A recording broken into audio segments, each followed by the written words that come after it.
28장 15절 보겠습니다. 28장 15절에 보시면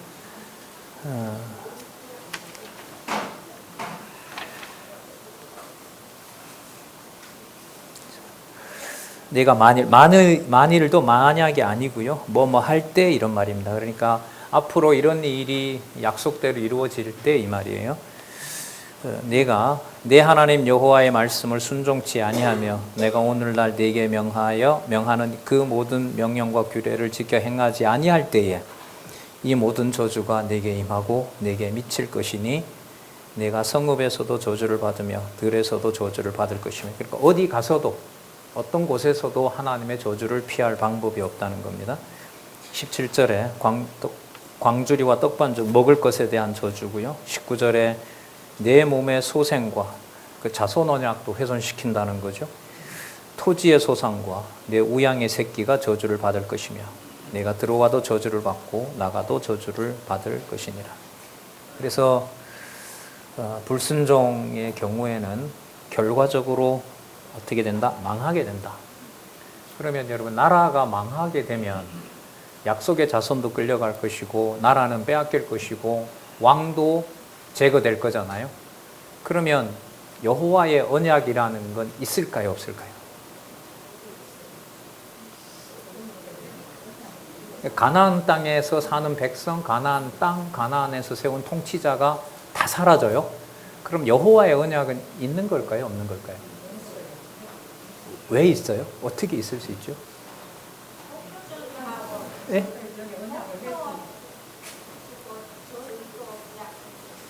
그러니까 복도 약속됐고 저주도 약속됐는데 남아있는 건 눈앞에 아무도 없잖아요. 자손도 끌려가고 다른 나라 들어왔고 땅도 이방 왕이 접수해버렸고 왕은 뭐 백성들 보는 앞에서 죽었어요. 그럼 여호와의 의미가, 여호와라고 하는 의미가 도대체 있을까요? 있습니까? 네. 있어요? 어떤 의미가 있어요?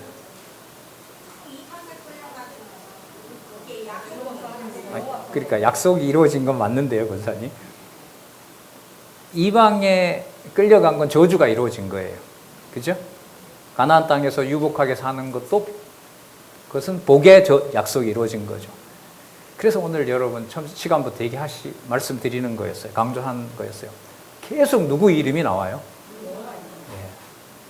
여호와 이름이 나오는 거예요. 끌려가서 생존하기 바쁜데 여호와의 이름을 꼭 불러야 여호와 이름이 기억나는 걸까요? 그런 의미에서 여러분, 아멘은 누가 하게 해주셔야 돼요? 하나님이 하게 해주셔야 돼요. 그래서 우리 아까 사석에서 얘기했지만 교회 체제개혁 문화에서 가정교회에서부터 명령문 문화가 인간적으로 볼 때 종식되면서 여호와의 이름이 토대가 놓이는 것에서부터 저는 가정교회가 설립되고 또 유대인들이 여호와의 이름으로 할 수 없었던 걸 실체적으로 교회라는 이름으로 여호와의 이름이 보존된다고 해요. 근데 이제까지 그런 역사는 우리 눈에 많지 않았어요. 유럽의 서구가 한 500년 전부터 종교개혁 이후에 개인을 존중하는 문화를 만들었지만 법적으로는 뭐 부모의 폭력으로부터 자녀를 보호할 정도로, 독일에 제가 잠시 있었습니다만은 부모가 학대하면 경찰이라는 소리만 지르면 어디서 나타나는지 한 1분도 안 돼서 경찰이 나타나요. 그러니까 개인보호법은 그렇게 잘 발전된지 모르지만 그게 누구 이름으로 하나가 되지는 않아요.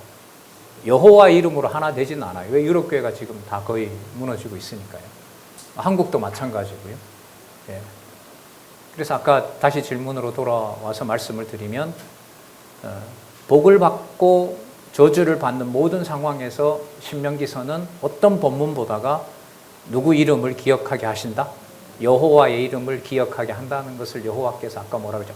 확언하셨다 그랬죠. 확언이 여호와의 자기 맹세인 거죠. 자기가 맹세를 더 높은 존재한테 할 수 없잖아요. 그러면 여호와 하나님이 아니잖아요. 그럼 자기가 자신에게 하는 거죠. 그게 지금 이 신명기서에 보면 복과 저주를 통해서 드러나게 돼요. 그럼 그 상황은 누가 봐도 현상적으로는 자손 땅 통치 언약은 눈에 보여요, 안 보여요? 아무도 안 보여요. 찾을 수 없어요. 찾으려고 하면 오히려, 그러니까 나중에 망할, 남유다 보면 망한 다음에 그래도 자손 보존하려고 애굽으로 도망가거든요. 왜? 유다 땅이 다 끝났으니까. 그런데 하나님이 어디까지 쫓아가게 해요? 대적들을 애굽까지 쫓아가서 거기서 또 죽여요. 그걸 두고 여러분 부른 노래가 예레미야 애가예요. 그 처참한 역사가 지금 이제 이후에 28장에 나오거든요. 예. 이게 좀 뭐 떨려요. 예, 많이 떨리고 뭐 말이 이제 우리 여호와 계시 많이 하는데 본문을 이렇게 읽어 가다 보면 좀 지켜주십시오 하나님. 뭐 이런 좀 그런 생각도 많이 들고. 자, 그럼 계속 본문을 볼게요.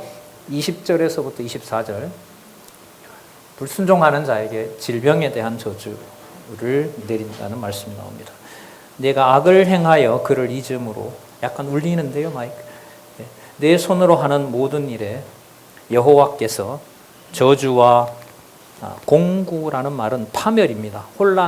혼란스럽게 해서 파멸시키는 거 공구고요. 견책은 좌절시키는 거죠. 견책을 내리사 망하여 속히 뭐하게 하실 것이며 파멸케 하실 것이며.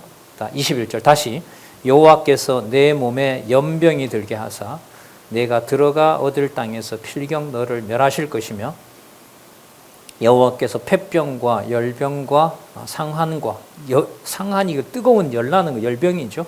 그다음 학질과 한재와 풍재와 썩는 재앙으로 너를 치시리니 이 재앙들이 너를 따라가서 너를 진멸할 것이라. 내 머리 위에 하늘은 노시 되고 내 아래의 땅은 철이 될 것이며 여호와께서 비 대신에 티끌과 모래를 내 땅에 내리시리니 그것들이 하늘에서 내 위에 내려서 필경 너를 멸하리라. 예. 그뿐만 아니라 신체와 가족들 모두 이방의 압제를 당하게 된다는 겁니다. 이거 여러분 나중에 북이스라엘에게도 그대로 성취되고요. 남유다에도 그대로 성취됩니다. 북이스라엘은 1년 남짓 사이에 그냥 확 어느 순간 망해버려요. 근데 남유다는 이 약속들이 다 이루어져야 되기 때문에 20년 동안 세 차례에 걸쳐서 바빌론이 침략합니다. 605년, 598년, 그 다음에 586년. 이 내용이 다 이루어져야 되기 때문에. 사마리아, 북이스라엘은 약속의 자손이 아니잖아요. 거기는 이 법이 해당되질 않아요, 거기는. 이 법이 다 이루어질 나라는 유다거든요. 그러니까 북쪽 이스라엘은 그냥 어느 날 갑자기 아수르 제국이 와서 멸망시켜버려요.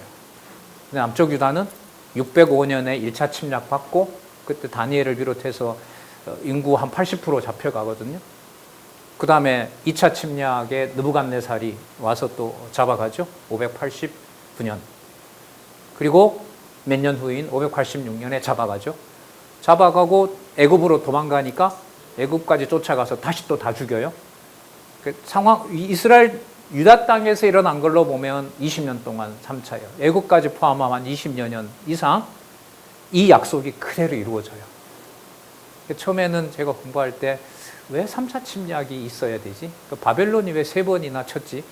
참락이 안 되니까 쳤겠지. 그건 이제 뭐 보통 상식인 거고요. 원인은, 근거는 뭐냐면 레위기와 신명기에 약속한 저주가 뭐 돼야 되니까? 성취돼야 되니까. 그럼 이걸 어떻게 사람이 역사 교훈으로 받아들여요? 요즘 같으면 나중에 뭐 제 애들이 컸습니다만은 그 다음 세대가 인문학 한다고 하면 나 공부하지 말라고 하고 싶어. 우리 여기 인문학 같이 하시는 우리 장로님 계시지만 너무 힘들어요, 진짜. 그냥 탁 특화된 전공 배워가지고 그냥 편안하게 그냥 교회 생활하고 이렇게 살았으면 좋겠어요. 역사와 뭐 문학이다 이런 거 보면 성집사님 웃으시네. 정리가 안 되죠. 할 수가 없어요. 예. 자, 그것도 뭐 부질없는 얘기입니다. 어떤 방법으로 당신의 이름을 드러내게 하실지. 예. 자, 25절 볼게요. 25절부터 35절까지 불순종하는 자에게, 자, 아까 소유, 질병, 그 다음 뭐죠? 전쟁. 여러분, 요 과정이 남쪽 유다가 망해가는 과정이에요. 제일 마지막에는 뭘 칠까요? 먹거리를 건드려요. 먹을 걸 없게 하고 극한 상황으로 몰아갑니다. 25절 다시, 여호와께서 너로 내 대적 앞에 패하게 하시리니 내가 한 길로 그들을 치러 나가서는 그들의 앞에서 7길로 도망할 것이며 내가 또 세계 만국 중에 흩음을 당하고 내 시체가 공중의 모든 새와 땅 짐승들의 밥이 될 것이나 그것들을 쫓아 줄 자가 없을 것이며 여호와께서 애굽의 종기와 치질과 괴혈병과 개창으로, 이게 옴이죠, 너를 치시리니 내가 치료함을 얻지 못할 것이며. 그러니까 모세를 통해서 애굽에 쏟아냈던 질병들을 다시 누구에게? 유다 백성에게, 이스라엘 자기 백성에게 준다는 거죠. 여호와께서 또 너를 미침과 미쳐버리게 만든다는 거죠. 눈먼과 경심증으로, 그러니까 쿵 소리만 나면 놀라는 거죠. 뭔 일이 벌어졌나 싶어서. 29절, 소경이 어두워서 더듬는 것과 같이 내가 백주에도 더듬고 내 길이 형통치 못하여 항상 압제와 노략을 당할 뿐이니 너를 구원할 자가 없을 것이며, 네가 여자와 약혼하였으나 다른 사람이 그와 같이 잘 것이요 집을 건축하였으나 거기 거하지 못할 것이요 포도원을 심었으나 내가 그 과실을 쓰지 못할 것이며 내 소를 내 목전에서 잡았으나 내가 먹지 못할 것이며. 이거 사사기에서 이루어지죠. 사사기에서 소출을 준비해 놓으면 어떻게 돼요? 이방 백성들이 와서 싹 걷어가 버리죠. 물론 나중에 망할 때도 그렇고요. 내 나귀를 내 목전에서 빼앗아감을 당하여도 도로 찾지 못할 것이며 내 양을 대적에게 빼앗길 것이나 너를 도와줄 자가 없을 것이며 내 자녀를 다른 민족에게 빼앗기고 종일 생각하고 알아봄으로 눈이 새하여지나 내 손이 능히 없을 것이며 내 토지 소산과 내 수고로 얻은 것을 내가 알지 못하는 민족이 먹겠고 너는 항상 압제와 학대를 받을 뿐이리니 이러므로 내 눈에 보이는 일로 인하여 내가 미치리라. 미쳐버리겠다 그러죠. 누가 미쳐버리게 만들어요? 예. 저 인간이죠. 저 사람이 미쳐버리게 한 거지. 오늘부터 안 돼요. 누가 미쳐버리게 하신다고요? 그리고 아멘 안 하면 저주받아요. 아멘 하게 해 주셔야 되는 거죠. 아, 진짜 성경 읽다 보면 미쳐버리겠어요. 죄송합니다. 감당이 안 돼요. 그러니까 여러분, 성경신학은 혼자 공부하면 말씀이 주관해 가시기 때문에 지식의 축적으로 끝나고 이런 게 아니에요. 그러니까 아까도 뭐 우스갯소리지만 웬만하면 인문학 하지 마라. 그냥 듣고 배우기만 하고 그래 생활해라. 이것도 웃기는 소리죠. 그런다고 안 되나요? 지금 디모데후서 봤잖아요.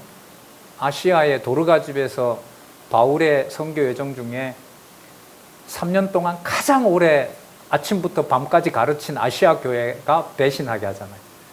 아시아 모든 교회가 나를 버리고, 디도서의 저자인 디도도 뭐 합니까? 감옥에 있을 때 떠나버리잖아요. 그럼 일이 안 되는 건가요? 디모데후서 쓰게 해서 마가 오구로 오라 그러고 누가가 오게 준비되어 있고, 바울은 마지막 자기 그 계시기록을 쓰고 있고, 여러분 마가는 바나바 조카잖아요. 선교 초기 어떻게 됩니까? 어려운 지역에 마가가 가질 않아요. 그러니까 바나바 보고 나 쟤 못 데려간다. 아니다. 쟤 신앙 좋다. 못 데려간다. 사도행전 여러분 심히 둘이 다투죠. 그리고 바나바는 그레데로 가고 바울은 아시아 쪽으로 갑니다. 근데 그 마가가 신약 성경을 제일 처음 쓰게 한 마가복음의 저자가 됩니다. 이게 하나님 하신 일이에요. 그 모든 과정이 딱 하나밖에 없어요. 이 세상에 얼마만큼 어떤 동력자로 얼마만큼 포항에 계시는지는 모르죠. 그러나 하나님의 약속은 분명히 말씀과 함께 누구 이름을 끝까지 둔다는 거죠. 여호와 이름 둔다는 거죠. 어떻게 둘지는 몰라요. 오늘 다투고 내일 천국 가면 좀 섭섭하지 않을까요, 인간적으로? 어제 제가 경험하기로는 102세 된 어제 우리 장안중앙교회 그 권사님 한 분이 어제 돌아가셨어요. 근데 어제 되게 좀 괴로워요. 그분이 복지관에서 나갔을 때 제가 얼굴을 못 봤거든요. 어느 날 오니까 그냥 가족이 데려갔다는 거예요. 그 복지관은 아프면 모시고 가야 되거든요. 그러니까 그 뭐 중간 여과가 없어요. 그냥 아프면 바로 연락을 해줘야 돼요. 왜 타일 날 수 있으니까. 그러면 주중에 뭐 모르는 사이 그냥 데려가 버려요. 그리고 요양원 가고 그 사이에 또 뭐 코로나 있었고. 그리고 어제 그 입관식이었는데 저는 가지도 못했잖아요. 예. 이게 막 혼돈스러운 거죠. 그런 와중에 감사한 것은 오늘 여러분들도 뵈야 되니까 뭘 볼 수밖에 없어요. 그것도 예습해야죠. 그러면 여러분 이 약속이 27장에서부터 34장까지 모든 약속이 이런 무서운 저주가 일어날 때에도 여호와의 이름을 여호와가 부르게 하신다는 거 제가 증거를 하나만 들어드릴게요. 이사야, 예레미야, 에스겔, 다니엘, 호세아부터 말라기 전부 뭐죠? 선지서죠.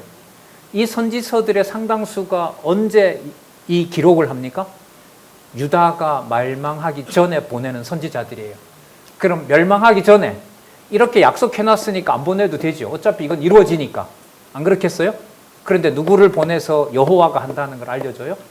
선지자들을 보내서 알려줘요. 이게 하나님의 은총입니다. 엄청난 은총인 거죠.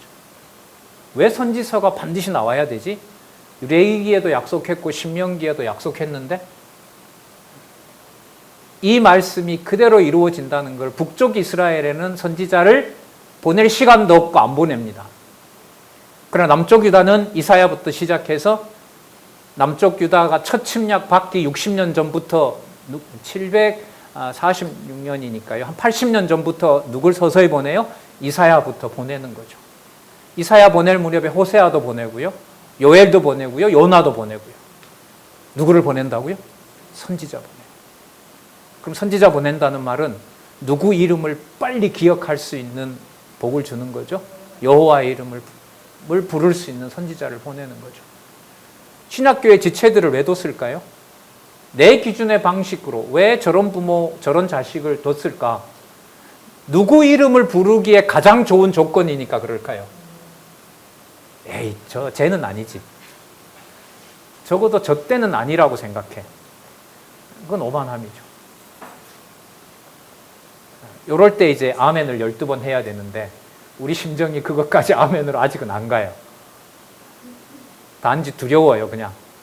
이러다가 그냥 내침을 당하면 좀 너무 슬플 거 아니에요, 그죠? 3, 40년 공부하고 떠나면서 어떤 후배가 잃어버린 20년, 10년이다라고 얘기를 해요. 성경 신학 공부했던 기간이. 진짜 참 괴롭더라고요. 잃어버린 시간이다.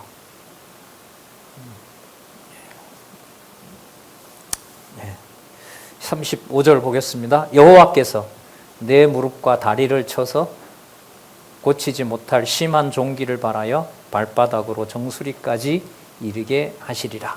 자, 그다음 36절에서부터 46절까지 보면 그리고 결국 이렇게 쳐도 망하게 되어 있으니까 1차 침략 당하고 다 돌아와서 회개하면 얼마나 좋아요?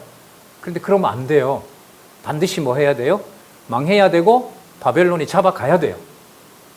그렇기 때문에 1차 침략을 그렇게 무섭게 당했는데도 뭐 하면 안 돼요? 회개하면 안 돼요.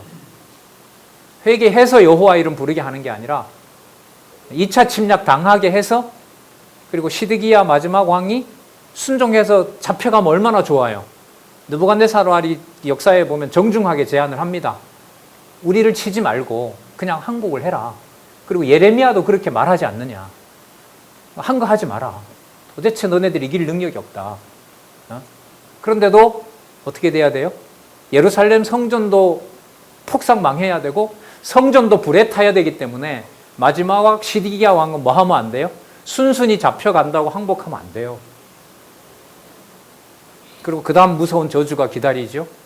항복하면 남쪽 유다 백성들이 성 안에서 다 보호받고 그냥 다 끌려가면 돼요. 근데 승복을 안 해야 돼요. 시드기야부터 반항을 해야 돼요. 그래 성문을 걸어야 되고 먹을 게 하나도 없어져야 돼요. 그래야 자녀 고기가 입으로 들어가요.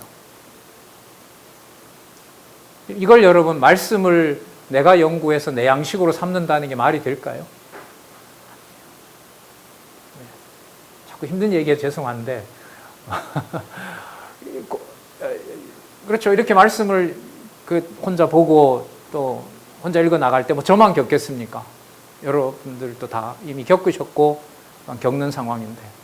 근데 이 모든 것들이 감사한 것은 누구 이름으로 모아질 때 그래도 견디게 한다는 거예요. 예. 그게 보통 복이냐고요. 사실 그게 전부라고 얘기를 하거든요. 성경은.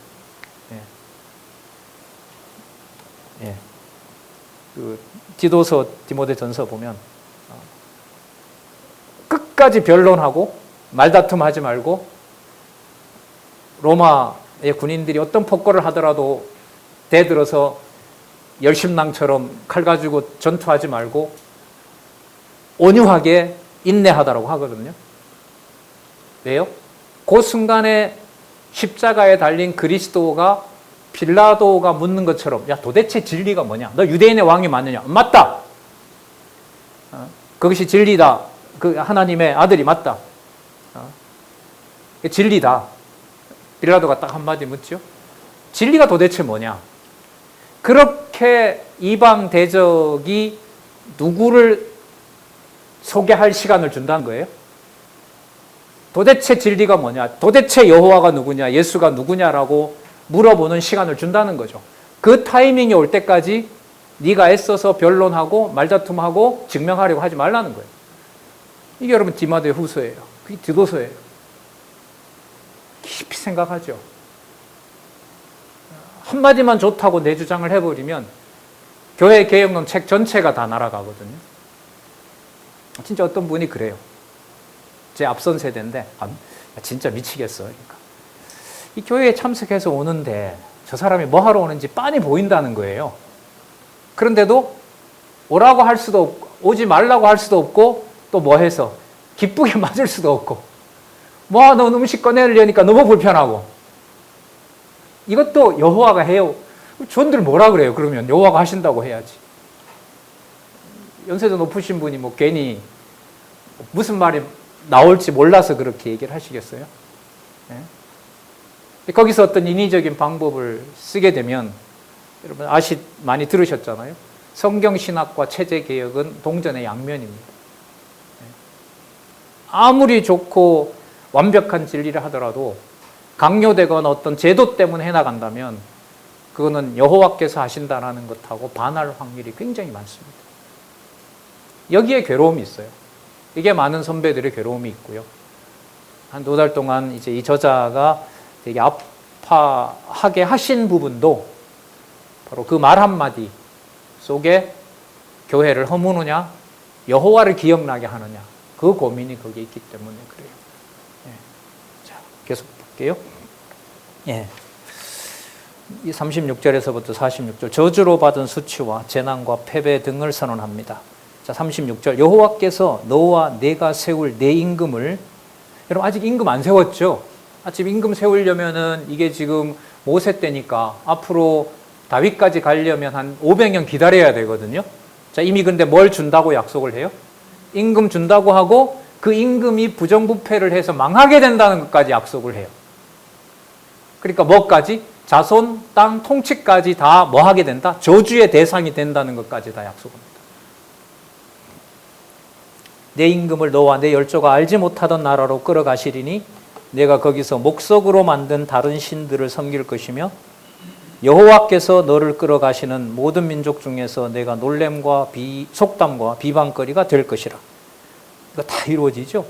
내가 많은 종자를 들에 심을지라도 메뚜기가 먹을 것이며 메뚜기가 먹음으로 거둘 것이 적을 것이며 내가 포도원을 심고 다스릴지라도 벌레가 먹음으로 포도를 따지 못하고 포도주를 마시지 못할 것이며 내 모든 경내에 감람나무가 있을지라도 그 열매가 떨어짐으로 그 기름을 내 몸에 바르지 못할 것이며 내가 자녀를 낳을지라도 그들이 포로가 되므로 내게 있지 못할 것이며 내 모든 나무와 토지 소사는 메뚜기가 먹을 것이며 너희 중에 우거하는 이방인은 점점 높아져서 내 위에 뛰어나고 너는 점점 낮아질 것이며. 여러분 나 사사기에 가면 원래 분배했던 땅을 어떻게 되냐면 다 빼앗기죠. 그거 그대로 다 이루어져요. 나중에 멸망할 때는 더 말할 나위 없고. 그는 내게 꾸일지라도 너는 그에게 꾸어주지 못하리니 그는 머리가 되고 너는 꼬리가 될 것이라. 내가 내 하나님 여호와의 말씀을 순종치 아니하고 내게 명한 그 명령과 규례를 지키지 아니하므로 이 모든 저주가 내게 임하고 너를 따르고 내게 미쳐서 필경 너를 멸하리니 이 모든 저주가 너와 내 자손에게 영원히 있어서 뭐가 된다? 표적과 기사가 될 것입니다. 이 역사를 나중에 그리스도가 오셔서 다시 재해석하시죠.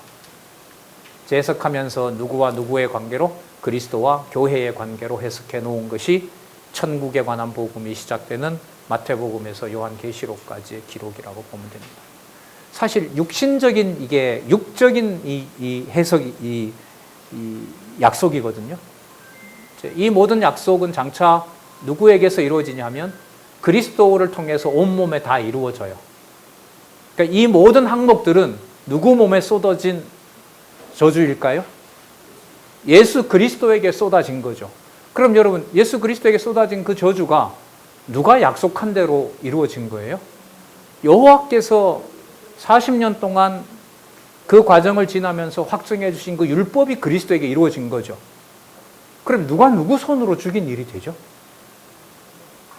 그것도 온전히 죽인 게 아니라 뭘 다 안고 죽어야 되니까. 이스라엘 백성에게 보여줬던 이 모든 저주를 그리스도가 아버지한테 어찌하여 나를 버리셨나이까 라는 그 약속의 말씀대로 그리스도가 그 온몸의 모든 것을 뭐하고 다 받고 누구 손에서 죽은 거죠? 누구 정한 뜻대로? 아버지가 정한 뜻대로 죽은 거예요. 여러분, 이게 디모데 후서와 디도서에 오니까 어제 녹화를 제가 하고 왔거든요. 강론한 내용에 보니까 입만 열면 거짓말하는 그레데인들에게도 하나님 말씀 한 번 전할 기회가 올 거기 때문에 다투지 말라고 얘기합니다. 약속입니다. 디모데 후서 말미는 더 분명하게 얘기를 하고 있고요. 예. 거기에 근거가 뭐로 나오느냐? 그리스도가 우리를 위하여 대속제물이 된 것처럼 온전히 그 앞에서 대적자, 자신을 죽이려는 대적자 앞에서 온유하게 했던 것처럼. 그럼 왜 온유하게 해요? 그냥 아버지 뜻이니까 견디게, 그게 아니에요. 디모데 후서와 디도서는 하나님이 무슨 기회를 준다는 거예요? 누구를 소개할 기회를 준다는 거예요. 여호와를 기회할 시간을 준다는 거죠.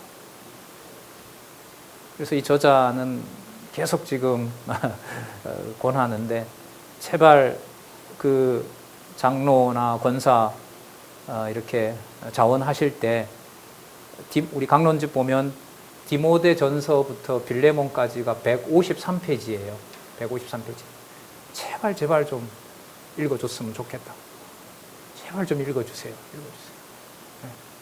그리고 어쨌든 세대들은 아까도 우리 돌아가신 분이 됐지만 80대 중반을 다 넘거든요. 1세대들이 80이 넘었어요. 그러다 보니 인간적인 염려와 또 교회에 대한 사랑이겠죠. 차세대에 대한 염려로서 우리가 무슨 의무적으로 신학교에 가야 여기서 목사 한 수 주는 제도는 아니란 말이죠. 저희 교회 동력자이다 보니까. 그것도 다 이제 자원해서 자기가 하고 싶은 대로 하고, 이렇게 되다 보니까 이제 교회 지도자 문제라는 게 선배들한테 남는 과제인 거죠. 그렇다고 해서 제가 제도를 만들어서 이런 대학에 이렇게 의무적으로 오셔야 되고, 각 교회는 뭐 청년들에게 이렇게 하고, 교회 동력자는 이렇게 장학금을 마련해서 이렇게 보내고 키워야 됩니다. 그 제도 만들 수도 없잖아요. 이런 것들이 이제 복합되어 있는 이제 상황에서 그 디모데 후서와 디도서를 봤을 때는 그것도 부질없는 얘기더라고요. 다 거짓말장인데 디도에게 권하는 얘기가 장로와 감독을 세우도록 거기에 보냈다는 거죠. 그럼 장로와 감독을 세우는 근거가 뭘까요? 그 그레데 섬에 뭐가 갔으니까? 복음이 갔으니까. 디도서가 갔잖아요. 4장. 그럼 거기에 하나님이 복음을 준 건 그 복음을 가지고 디도에게 보낸 복음으로 하나님의 교회를 세우는 거죠. 복의 방식이 될지 저주의 방식이 될지 그건 우리 소관이 아니죠. 바울이 알았다면 에베소에서 3년 동안 도르가집에서 3년 성경 강론했을까요? 결과적으로 수포로 돌아가는 일인 건데 그야말로 인간 중심적인 얘기인 거죠. 그래서 우리 신명기 지금 보고 있는데 신명기에서 이제 마치고 나면 저도 마찬가지인데요. 1장에서부터 이 전체 구조를 가지고 하나님의 법의 성격이 무엇인지, 그 법의 목적이 무엇인지, 어떤 환경과 어떤 상황에서 여호와의 이름을 부르게 하시는지, 사실 삼가하게 하고 근신하게 하고 절제하게 하고, 여호와의 이름을 여호와가 약속한 대로 여호와의 방법으로 남겨준다고 하는 약속을 다시 또 말씀을 통해서 확인할 수 있으리라 봅니다. 자, 그 다음 여러분 47절에서부터 57절에 보시면은 여호와를 섬기지 않는 자가 당할 패배를 선언해 줍니다. 여러분 내용이 많죠? 1절에서부터 몇 절까지예요? 68절까지잖아. 이 단절만. 그럼 이게 뭐 한다는 거예요? 앞으로? 이루어져야 돼요? 안 이루어져야 돼요? 이거 다 이루어져야 돼요. 상세하게 다 이루어져야 돼요. 다 이루어져요. 그 이루어지는 내용이 이사야, 예레미야가 그 다음에 에스겔, 다니엘에 있는 대로 그대로 다 이루어져요. 왜요? 그때 선지자들이 와서 뭐 하니까 책망하는 내용을 보면 신명기서에 있는 내용들이 그대로 다 확증이 되면서 멸망당하게 되는 겁니다. 선지서가 어떤 구조로 되어 있다고요? 두 구조. 그림자 언약 뭐하고? 폐하고. 실체 언약 시작하는 거라고 얘기를 했죠. 그 실체 언약은 누가 꼭 들어가야 되죠? 그리스도에게 들어가야 돼요. 그럼 지금 읽는 이 모든 저주들은 누가 다 받아내야 될 거예요? 그리스도가. 그래서 제가 신학교에서 이런 얘기로 논문을 쓰려니까 석사 논문 쓸 때요. 포항 올라가서 제가 썼는데 얘기다가 그 주도 교수가 나한테 당신은 아들을 갖다가 십자가에 못 박는 그런 하나님 믿냐? 박 전도사님은. 그 논문의 제 논문 주제가 삼위일체와 그리스도의 양성, 인성과 신성의 관계 문제였거든요. 저는 이제 성경 신학을 통해서 정리를 하려고 정하신 뜻대로 하나님이 십자가에 아버지의 능력으로 변치 않고 이렇게 쭉 썼었죠. 나중에 이제 얘기는 그걸 무책임하게 제가 쓸 줄 알고 한번 물어본 거니까 기분 나쁘게 생각하지 말라 이렇게 얘기를 하더라고요. 그러니까 그 문제를 신학자들 입장에서는 어떤 걸까요? 가장 부담스러워하는 질문이죠. 자기 아버지가 자기 아들을 뭐 한다? 구약에 있는 모든 저주를 그 몸에다 뭐 했다? 다 부었다. 그런 신에 대해서 어떤 세상 용어로 한번 설명을 해봐라. 이 문제가 악의 문제와 관계해서 여러분 정리된 책이 여러분 율법과 죄 그리고 은혜라는 책입니다. 신정론이라 그러죠. 신이 이런 경우에도 옳은가? 이거 지금 27장에서부터 복과 저주에 해당되는 질문하고 똑같아요. 아무리 그래도 그렇지 이렇게까지 아무리 그래도 그렇지 아무리 잘못해도 그렇지 아무리 백성이 타락해도 그렇죠. 어떻게 자기 아들을 볼게요. 48절 내가 줄이고 목마르고 헐벗고 모든 것이 핍절한 중에 여호와께서 보내사 너를 치게 하실 대적은 누가 보낸다 그래요? 49절 곧 여호와께서 원방에서 땅끝에서 한 민족을 독수리 나름같이 너를 치러 오게 하시리니 이는 내가 그 언어를 알지 못하는 민족이요 용모가 흉악한 민족이고 노인과 아이들을 돌보지 않습니다. 51절 육축의 새끼와 내 토지 소산을 먹으며 필경은 너를 멸망시키며 내 곡식이나 포도주나 기름이나 소의 새끼나 양의 새끼를 위하여 남기지 아니하고 필경은 너를 멸절시키리라. 여러분 그래서 이게 구약 주석가들에게는 신명기가 너무 부담이 돼서 모세 5경 중에서도 신명기를 따로 뗍니다. 신명기를 5경에 안 넣고 나중에 후대에서 만든 문서라고 얘기를 합니다.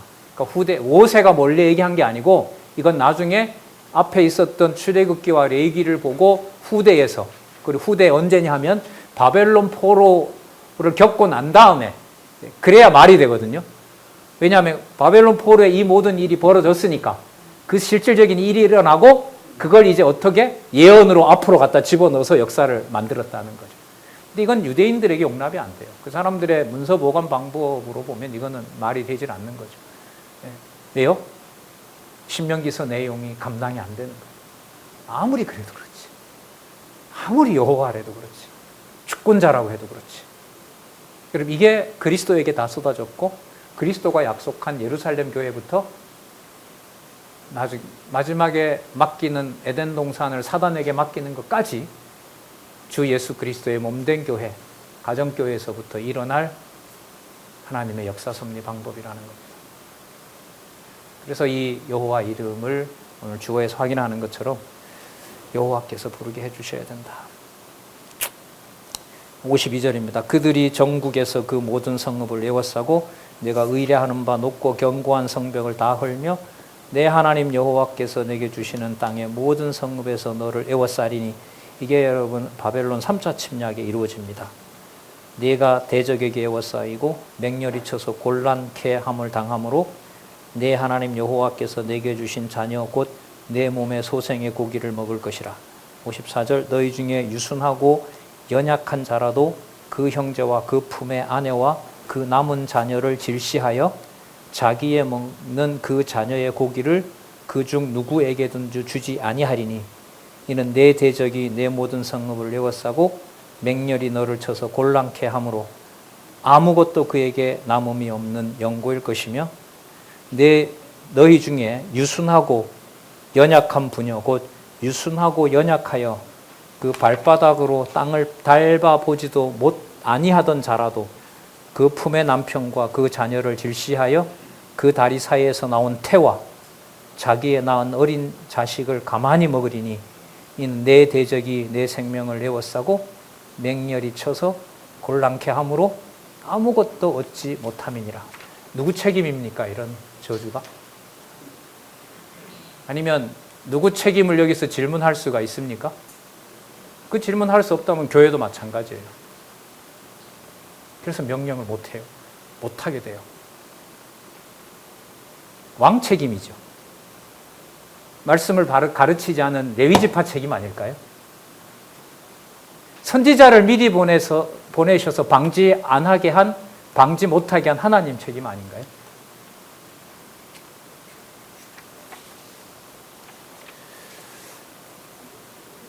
이게 여러분 나중에 열왕기 하에 가면 북쪽 이스라엘도 이게 이루어져요.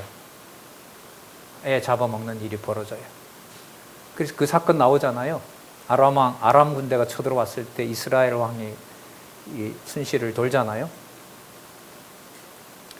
그러니까 두 사람이 싸우는 거예요. 너희들 왜 싸우냐? 어제 내 아이를 먹으면 오늘 자기 아이를 내준다 했는데 이 사람이 자기 애를 내주지 않는다. 왕이여 판단 좀 해달라. 그게 왕이 풀썩 주저앉죠. 그리고 하는 말이 여호와여 어찌할 줄을 알지 못하옵고 내가 주만 바라보나이다. 거기 나옵니다. 그 말씀이.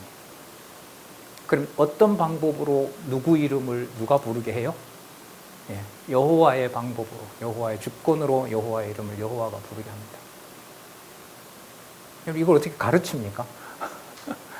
소개라는 말도 힘든 얘기인 거죠. 자, 그 다음 보겠습니다. 설명을 굳이 안 드려도 될 것 같습니다. 예레미야 애가가 여러분 이 내용을 가지고 노래를 부른 게 여러분 예레미야 애가입니다. 에스겔에서도 나오죠. 에스겔에서는 아비가 아들의 살점이 입으로 들어온다는 얘기가 에스겔서에 또 나옵니다. 자, 28장 58절에서부터 68절. 여호와를 섬기지 않는 자가 당할 재앙을 선언해 줍니다. 내가 뭐뭐 할 때입니다. 이 책에 기록한 이 율법의 모든 말씀을 지켜 행하지 아니하고 내 하나님 여호와라 하는 영화롭고 두려운 이름, 참 영화로우시고 두려운 이름이죠. 경외하지 아니할 때에 59절 여호와께서 너희 재앙과 네 자손의 재앙을 극렬하게 하시리니 그 재앙이 크고 오래고 질병이 중하고 오래할 것이라. 60절 여호와께서 내가 두려워하던 애굽의 모든 질병을 내게로 가져다가 내 몸에 들어붙게 하실 것이며 또 이 율법책을 기록지 아니한 모든 질병과 모든 재앙을 너희의 멸망하기까지 여호와께서 내게 내릴 것이니 너희가 하늘의 별같이 많았을지라도 내 하나님 여호와의 말씀을 순종치 아니하므로 남는 자가 얼마 되지 못할 것이며. 그래서 결국 분국시켜서 타락하게 한 다음에 남쪽 유다만 남기죠. 베냐민 일부 지파와. 그런데 그 숫자를 뭘로 채워요? 나중에 이방인으로 채우는 게 선지서의 양분된 구조죠. 그림자 언약 어떻게 하고 없애고 실체 언약. 실체 언약이라는 말은, 실체적인 언약이라는 말은 자손 땅 통치 언약을 그리스도에 맞추어서 설명하는 게 실체적인 언약입니다. 그래서 율법에는 우리 배웠지만은, 확인했지만, 고자는 안 된다, 뭐는 안 된다, 남자의 그 생식기가 망가진 자는 안 된다라는 건데, 나중에 이사야서에 가면 고자도 괜찮다. 그들도 데리고 와라. 이방도 물론이다. 그리고 그 숫자가 부족하면, 그리고 재물이 부족하면 그들이 많이 와서 솔방울도 내가 재물 만들 것이다. 그러니까 이방의 모든 백성이 가지고 있는 소유물도 성전에 드리던 것처럼 어떻게 만들어줄 것이다? 거룩한 물건으로 만들어줄 것이다. 그 바탕 위에서 이제 바울의 글에 보면 하나님의 백성에게는 모든 깨끗한 것은 모두 깨끗하고 하나님의 백성들에게 그리스도 안에 있지 않으면 아무리 거룩하고 숭고해 보이더라도 다 더러운 것이다. 이제 그런 말씀이 나오죠. 이왕에 여호와께서 너희에게 선을 행하시고 너희로 번성케 하시기를 기뻐하던 것 같이 이제는 여호와께서 너희를 망하게 하시며 멸하시기를 뭐한다? 기뻐하신다. 멸하시기를 기뻐하시니 너희가 들어가 얻을 땅에서 뽑힐 것이요. 계속 여호와예요. 그러면 여러분 나중에 선지자가 와서 자기가 마음대로 성경을 쓰고 전하는 걸까요? 아니죠. 어디에 근거한 누구의 계시를 말할까요? 신명기서에 근거한 여호와의 성취 내용을 선지자들이 와서 당대에 알려주는 거죠. 그리고 지난 900년 동안에 성취된 것을 얘기를 합니다. 이건 과거 일이잖아요. 그리고 지금 눈앞에 뭐 하고 있어요? 성취되고 있어요. 그리고 이 일이 앞으로 누구 손에 의해서 완벽하게 성취된다? 메시아에 의해서. 이게 선지서의 양분된 구조입니다. 그림자 언약 끝내고 실체적인 언약 그리스도에게 이루어진다. 이렇게. 자, 65절 그 열국 중에 내가 평안함을 얻지 못하며 내 발바닥을 쉴 곳도 얻지 못하고 오직 여호와께서 거기서 너의 마음으로 떨고 눈으로 쇠하고 정신으로 살랑케 하시리니 내 생명이 의심나는 곳에 달린 것 같아서 주야로 두려워하고 내 생명을 확신할 수 없을 것임이라.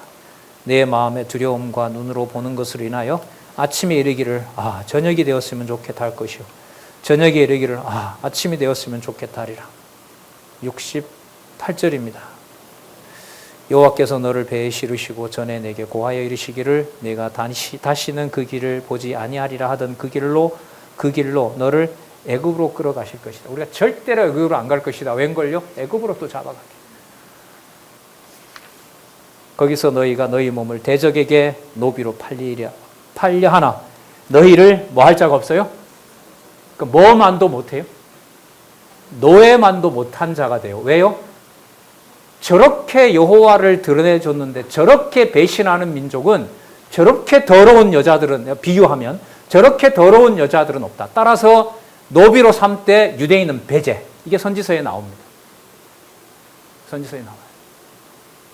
그래서 그 예레미야 이사야에 나오죠. 그 비유를 어떻게 해요?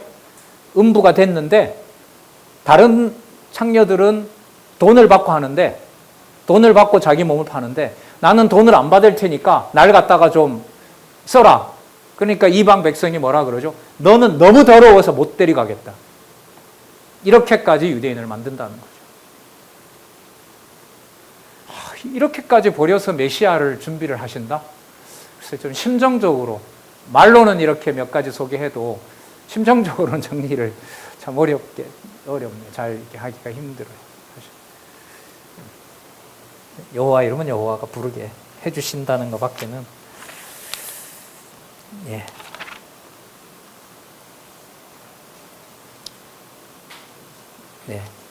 거기서 너희가 너희 몸을 대적에게 노비로 팔려 하나 너희를 살 자가 없음이니라.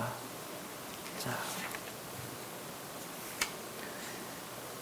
여러분 29장은 보시면은 이제 어떻게 되냐면 이제 29장, 30장 불순종자에게 경고하고 30장에 보면 복과 저주를 선언하는 이제 말씀이 있는데 여러분 27장과 28장에 보시면 어디 언약으로 약속한 거죠? 호렙산 언약으로 약속했습니다. 여러분 아까 그 자녀의 살점이 입으로 들어오는 것은 레위기 26장에 이미 약속했던 내용이에요. 근데 그 내용을 더 상세하게 이렇게 이루어진다는 걸 조금 전에 신명기 28장에서 알려준 거죠. 그럼 더 상세하게 말한다는 말은 반드시 뭐 할 것이다? 이루어진다는 거죠. 그걸 그대로 이루시는 거죠. 자, 그래서 27장과 28장은 호렙산에서 있던 언약을 알려주시는 거고요. 근데 그 호렙산 언약을 이미 그 내용에 보면 달라진 게 아니라 더 상세하게 약속의 내용을 이미 만들어 놓으셨죠. 자, 그 다음에 이제 최종적으로 29장에서부터 30장은 이제 어디로 가기 직전에 가나안 땅에 들어가서 이게 이루어져야 되잖아요. 복과 저주가.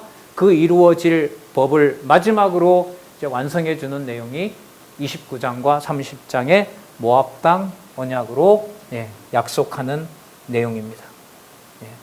그게 여러분 29장과 30장입니다. 자, 그래서 29장 1절 조금 우리 서론으로 보고요. 말씀드리도록 하겠습니다. 호렙에서, 이건 40년 전이죠. 호렙에서 이스라엘 자손과 세운 언약 외에 40년 후에 여호와께서 모세에게 명하사 모압 땅에서 그들과 세우신 언약의 말씀이 이러하니라. 그래서 이걸 이 문서설자들이라든지 신명기서 내용이 불편한 사람들은 이걸 떼는 거예요. 이건 나중에 후대에 넣었다. 지금 요것 가지고 그러는 거예요. 근데 그런 근거는 여기 없어요. 자, 본문 내용으로 보면 40년 전에 호렙에서 이스라엘 자손에게 세우신 언약 외에 더 내용들이 첨가된 것은 앞으로 여호와께서 이루실 내용에 대해서 여호와께서 더 상세하게 뭐 해준 것이다? 언약해 주신 것이다. 그렇게 봐야죠. 왜냐하면 본문 읽어보면 뭐 다른 성격의 내용들이 나오는 건 아닙니다. 자, 그러니까 아까 말씀드렸지만 신명기 26장에 나타났던 복과 저주 플러스 신명기 전체가 여호와 하나님께서 왕이 되시고, 이게 나중에 34장에 가면 나옵니다. 33장에 가면 나와요. 내가 왕이고 내가 아비가 되어서 내가 만든 불꽃 같은 법이다. 내가 만든 법이다라고 나중에 하나님이 알려주시는 내용이 나중에 가면 나옵니다.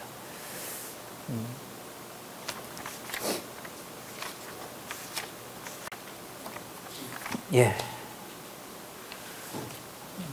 네, 우리 한번 참고로 한번 찾아볼까요? 33장 3절 우리 한번 같이 읽어볼게요.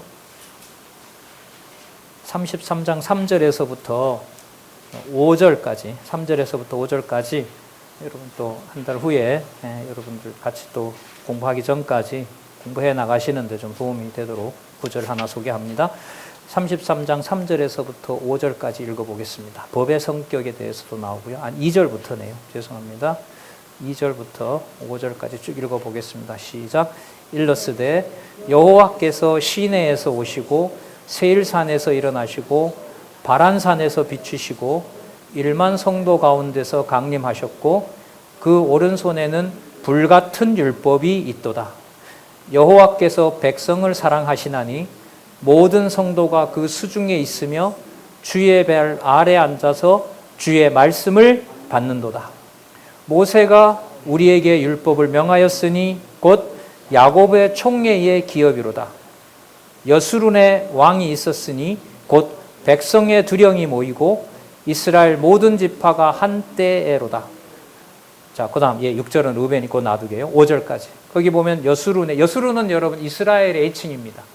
하나님께서 자비성을 계시하실 때 이스라엘 백성들을 부르는 이름이 여수룬입니다. 이사야서에 가면 또 나오죠. 자, 그러면 이 여수룬에 누가 있었다 그래요? 왕이 있었다 그러고, 아까 2절에 보면 오른손에 어떤 율법이 있다 그래요? 불같은 율법이 있다 그러죠. 오늘 우리 이거 확인했습니다. 예, 우리 여기까지 하도록 하겠습니다. 다음에 29장에서부터 계속해서 이어가도록 그렇게 하겠습니다. 예, 우리 잠시 기도하고요. 예, 질문 받도록 하겠습니다. 하나님 아버지 감사합니다. 말씀의 권위에 생각과 모든 판단을 내려놓고 싶은 마음 간절합니다. 이렇게 안내하게 해주시고 또 이 안내를 함께 받으며 각자에게 하나님께서 공급해 주시는 말씀을 깨닫고 자신이 처한 상황에서 주 예수 그리스도의 몸된 교회를 말씀으로 안내하고 지키고자 하는 많은 동력자들을 이곳에서 함께 만날 수 있게 해주셔서 너무나 감사드립니다. 원하 없고 또 원하 없나니 우리에게 주신 이 성경신학으로 성경의 권위, 절대 진리를 확증하도록 해주신 이 은총을 하나님 깊이 기억하게 해주시고 말씀에 확정된 진리가 소유주가 내가 아니라 그리스도이시고 살았고 운동력 있는 말씀이 주 예수 그리스도의 몸된 교회를 주관해 가신다는 사실을 늘 기억나도록 우리를 보호해 주시옵소서. 감사드리오며 예수님의 이름으로 기도드렸습니다.